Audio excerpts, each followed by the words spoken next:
தூக்கி எறியப்படும் தருணங்களில்தான் சிறகை விரிக்க வாய்ப்பு கிடைக்கிறது என்கிறார்கள். அன்புக்குரியவர்களே, பிப்ரவரி மாதம் 10ஆம் தேதி புனித பவுல் கப்பல் விபத்து தினம் திருநாள் என்று கொண்டாடுகிறார்களாம்.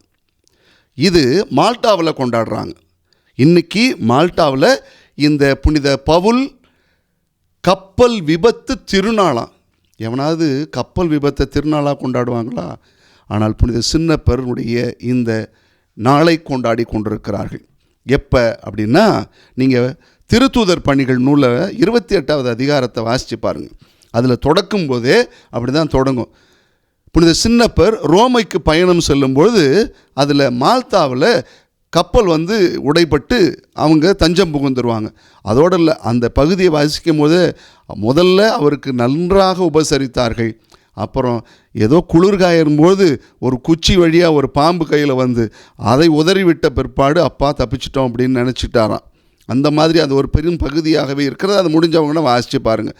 அந்த நிகழ்வின் அடிப்படையில் தான் இந்த நாள் கொண்டாடப்படுகிறது என்று சொல்லி. அதோடு மட்டும் இல்லை, மால்தா வரலாற்றிலேயே புனித சின்னப்பரனுடைய இந்த நிகழ்வு தான் கிறிஸ்தவத்தின் தொடக்கமாக இருக்கிறது என்று சொல்கிறார்கள். இதன் நோக்கம் என்ன?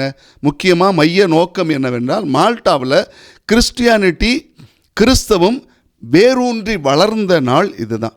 அதுவும் பவுலினுடைய வருகை அதற்கு மிகப்பெரிய துணையாக இருந்தது. அதுதான் முக்கியமாக கொண்டாடப்படுகிற நிகழ்வு.